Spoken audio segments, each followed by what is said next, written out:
Buenos días, buenas tardes o buenas noches para todas las personas que nos están escuchando en este momento. Bienvenidos y bienvenidas a la Monarquía del Podcast, un espacio de estudiantes de literatura de la Universidad Nacional de Colombia que pretende indagar en las relaciones de alteridad descritas y tratadas por el padre Antonio Julián en la Monarquía del Diablo. Este podcast va a contar con 3 episodios que tocarán 3 temas esenciales para el desarrollo de los puntos propuestos al inicio. En primer lugar, vamos a hablar de cómo se relaciona lo planteado de la alteridad con otras consideraciones sobre el otro propuestas hasta entonces. En segundo lugar, vamos a demostrar ese encuentro cultural que se da con el otro y cómo es plasmado por el padre jesuita dentro del libro. Y en tercer lugar, vamos a abordar esta problemática en la actualidad mediante otro tipo de problemas sociales, políticos y culturales como los genocidios o los problemas de orden ya político y social en cada uno de los países que, a los que nos referiremos. Buenos días, mi nombre es Daniel y bienvenidos a este espacio. Hola, mi nombre es Valentina. Mi nombre es Jaime Meneses. Yo soy Carlos Mejía. Y mi nombre es María Camila. Espíritu burlón. Oh, oh, oh, oh, no me quieres dejar tranquilito, baby. No me quieres matar, que tú me quieres hacer sufrir. Oh, espíritu burlón, oh, tú no puedes conmigo.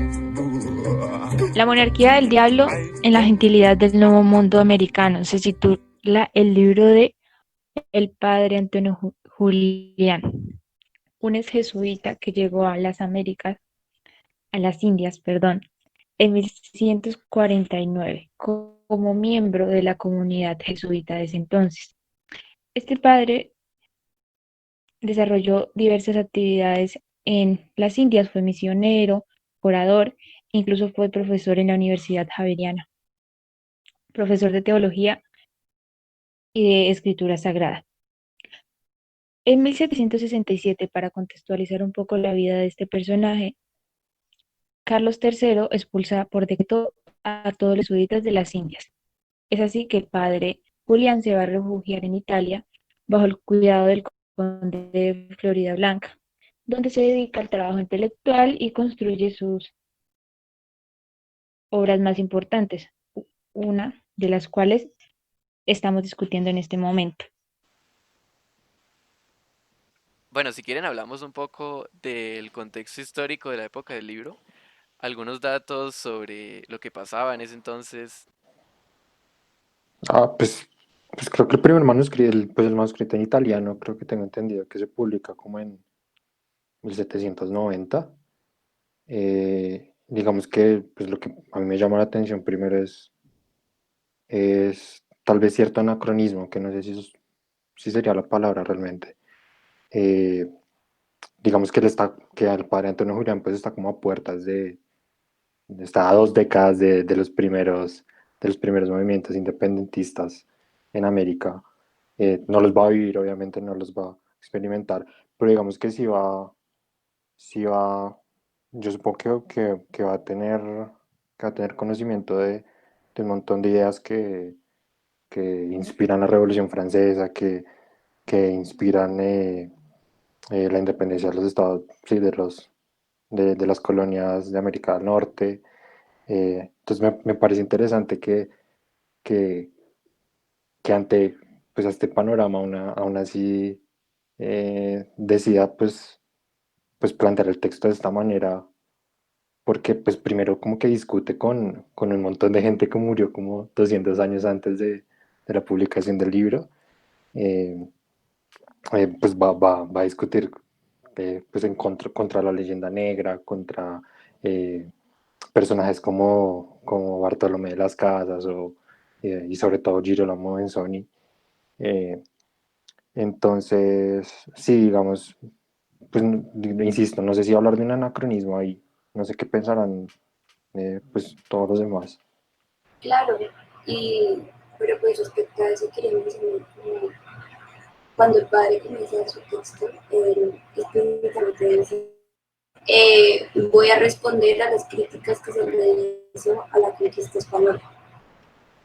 Respuesta, él lo dice, es a todas estas críticas cuyo germen fue, cuyo inicio fue Bartolomé Girolamo Benzoni, que él los posiciona como unas exponentes muy fuertes de la crítica a España y que son realmente, según él, lo que aún en su momento actual alimentaba esas críticas y como ese odio, por así decirlo, a todo lo que fue el proceso de conquista, como esa una matanza, cuando pues el padre lo defiende claramente como un proceso de evangelización. Sí, pues eso es algo que nosotros nos fijamos bastante, ¿no? Que de cierta forma el libro es como una apología a la conquista. O sea, como que defiende un poco esos ideales de conquista cuando la conquista ya pasó hace mucho, ¿no? Pero sí es interesante ver esos pensamientos que decía Carlos, que no están presentes en el libro por tratarse de un tema que ya pasó hace tanto tiempo. Pero igual, pues de cierta forma eso es lo que hacemos, ¿no? Hablar de personas que murieron hace mucho tiempo. De hecho, hasta ahora lo pienso y en cierta forma eso no es tan cuestionable a Antonio Julián, pero sí que esos pensamientos como que no encajan dentro de estar a puertas de la independencia, ¿no? Porque sí me parece chévere decir que, que se ve como ese pensamiento medieval del hombre teocéntrico, ¿no? Porque pues igual hay que entender que Antonio Julián era un jesuita, era un sacerdote, entonces tenía como ese pensamiento eclesiástico, pero se siente un poco en esos cuentos que él, sí que él dice sobre algunos casos de hechicería, de brujería, se ve como ese pensamiento medieval, no sé. Y pues más que medieval, yo diría, pues a todas esas, sí, a lo que hablábamos, las crónicas a los primeros cronistas de Indias. Es decir, se va a notar mucho la influencia de esos primeros, sí, de los primeros españoles que escribieron en América, pues sobre los cultos y sobre las tradiciones, sobre la naturaleza, en fin. Tal punto de hablar de cierta imitación. Creo que Germán Romero ahí señala eh, tal vez ciertas, sí, ciertas similitudes entre los títulos de la obra de Antonio Julián y la obra de también el padre, también jesuita José da Costa. Entonces esas reminiscencias, sí, también son muy interesantes. Pensarlo, pues, para el tiempo en que ya estaba escribiendo Antonio Julián, ¿no? Es un poco tardío. Sí, y sobre eso algo pequeño que quería decir, que también eso de las reminiscencias a esas primeras crónicas de conquista, me parece interesante mencionar ese valor del ser testigo de los hechos, ¿no? Porque eso es algo que vemos en Antonio Julián en algunos capítulos cuando él enfatiza en algunas cosas un poco mágicas, pero enfatiza en el yo estaba ahí, yo lo vi, eso es algo que podemos ver en muchas crónicas desde Colón hasta, o sea, en muchas crónicas de esos primeros conquistadores, de esos primeros españoles en América, de enfatizar en el ser testigos de algo.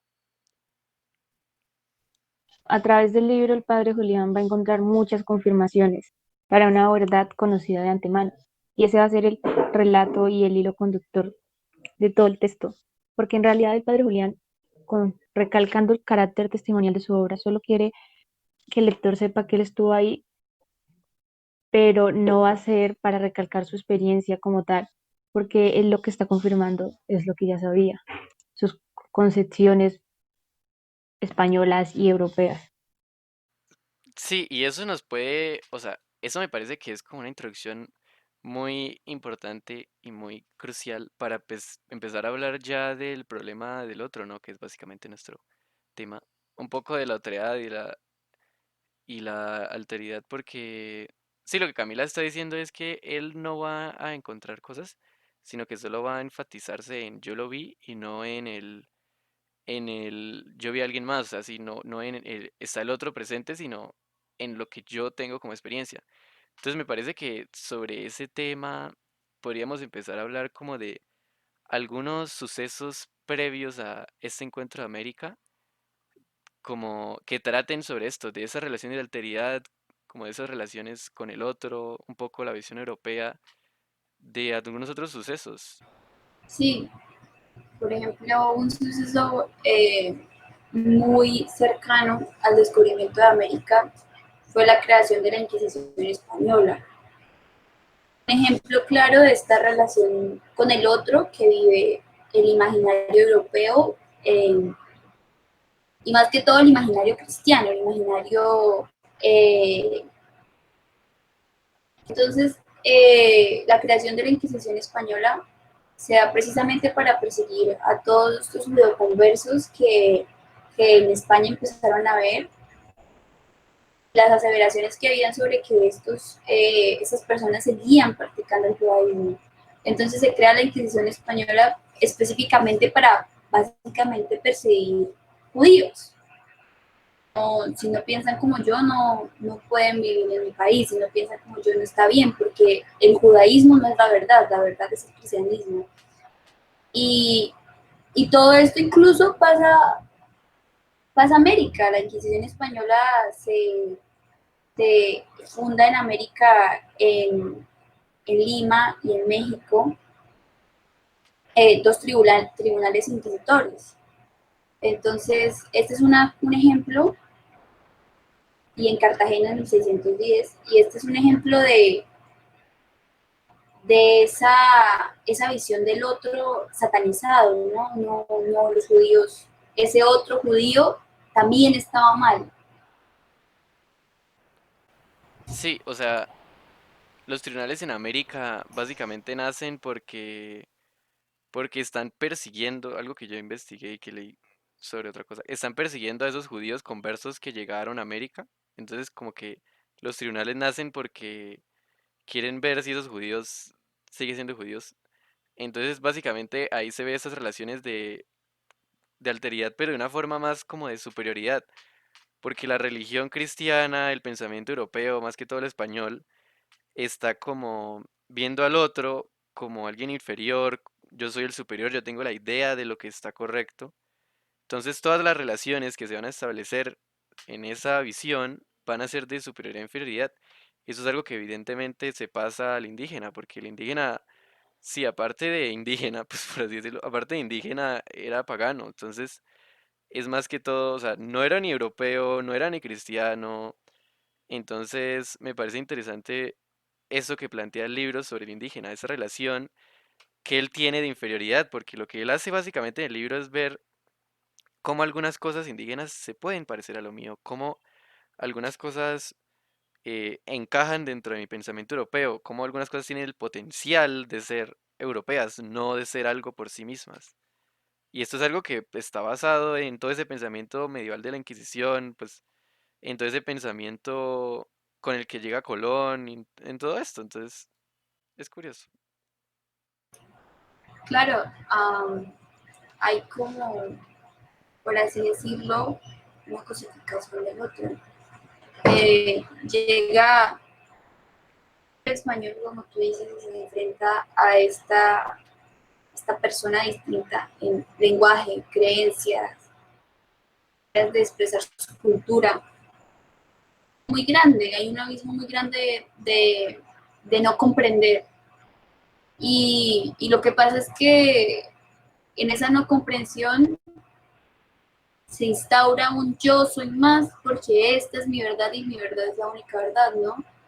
Y, y en ese proceso de esta es mi verdad y es la verdad, se da pues también el proceso de cómo esa es la verdad absoluta, tú tienes que aceptarla como tu verdad, que es lo que tanto defiende el padre Julián.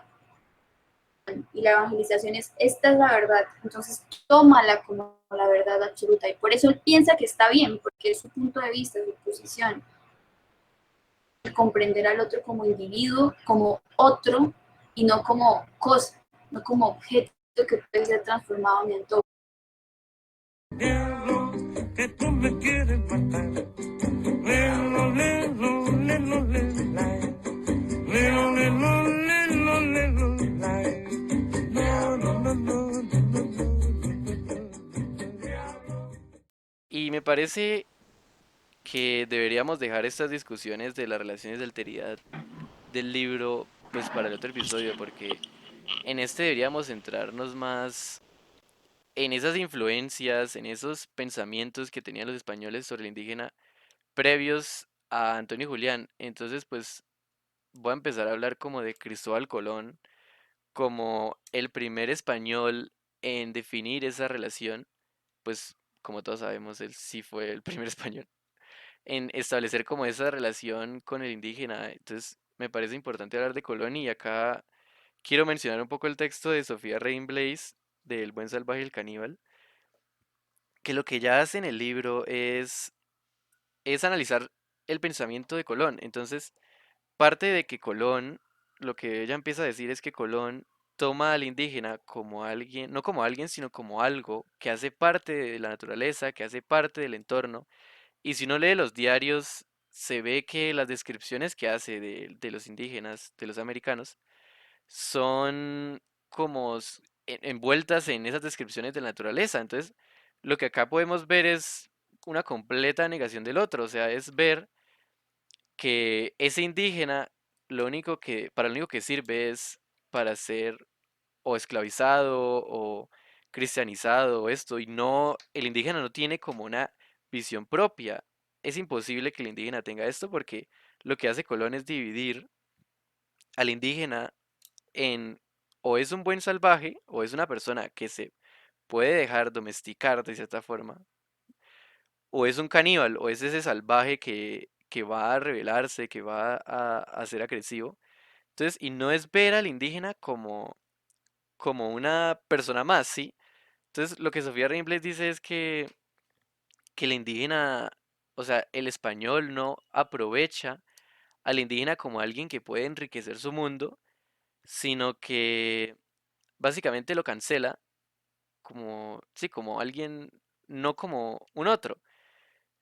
Y pues sí, si quieren, más adelante hablaremos más de esto de Colón y más en el otro episodio, y hablemos un poco de la UNT de Valladolid como esa, como esa, como ese contexto previo al pensamiento de Antonio y Julián. Pues digamos que yo me acuerdo tal vez de unas primeras líneas de los diarios de Colón, pues antes de seguir con la Junta de Valladolid, Sí, eh, de precisamente cómo lo describe de este indio puede ser un buen cristiano, ¿no? Creo que era eso lo que está un poco desarrollado. sí, él decía eso literalmente. O sea, apenas los vio, Eh, lo primero digamos que pensó fue eso. que pues sigue la línea un poco con las casas, con el potencial del indígena de ser un buen cristiano, ¿no?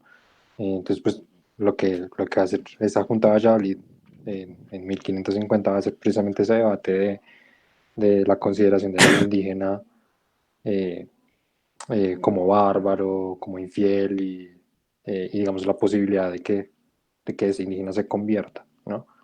Eh, eh, digamos que pues, en oposición pues, a las casas, eh, pues Sepúlveda va a defender mucho pues, esos métodos de terror que pues de cierta forma se constatan tanto en los escritos sí, sobre todo en los escritos de las casas, en la brevísima relación eh, sobre la destrucción de las Indias. Eh, sí, digamos, eso va a ser la constatación de ese terror, del primero someter y luego enseñar que que plantea Sepúlveda, ¿no? Digamos, bajo este principio como de superioridad, de, de considero a este indígena bárbaro y en tanto tal puede ser sometido porque así lo dice Aristóteles, ¿no? Más o menos así es como la forma lógica de Sepúlveda. Pues sí, pero igual me parece interesante que uno siempre piensa en Bartolomé de las Casas y se imagina como ese, como de cierta forma, abuelito bonachón que defiende a los indígenas, que está como a favor de los indígenas, pero igual lo que pasa es que él va a apelar de todas formas, por que el indígena sea un buen cristiano. Entonces, pese a que él sí censura toda esta violencia y de cierta forma uno puede pensar que, wow, piensa en los indígenas, también es interesante ver que él también los ve desde la perspectiva de, esperen, ellos pueden ser evangelizados y no desde la perspectiva de, ellos tienen algo suyo, ellos tienen algo que los hace individuos, que los hace otro. Entonces, Pues uno podría llegar a hablar de, sí, digamos, tanto en Sepúlveda y en las casas se habla de esta ley natural o ley y también ley divina. No digamos, hablamos de un principio moral que dice, bueno, pero si esta población está sacrificando gente, pues tal vez sería mejor evitar que eso sucediera, ¿no? Digamos, hay un problema moral muy berraco, me parece.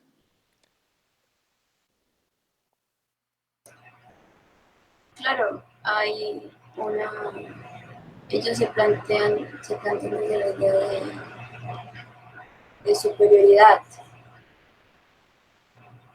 pero, pero no podemos olvidar que el cristianismo también fue, tuvo la mano en muchas muertes, en muchas situaciones terribles, ¿sí? Es como más la concepción de estas, la verdad, y por esto sí se puede pelear, ¿no? Por esto sí puedo hacer guerra, por esto sí es justo hacer guerra.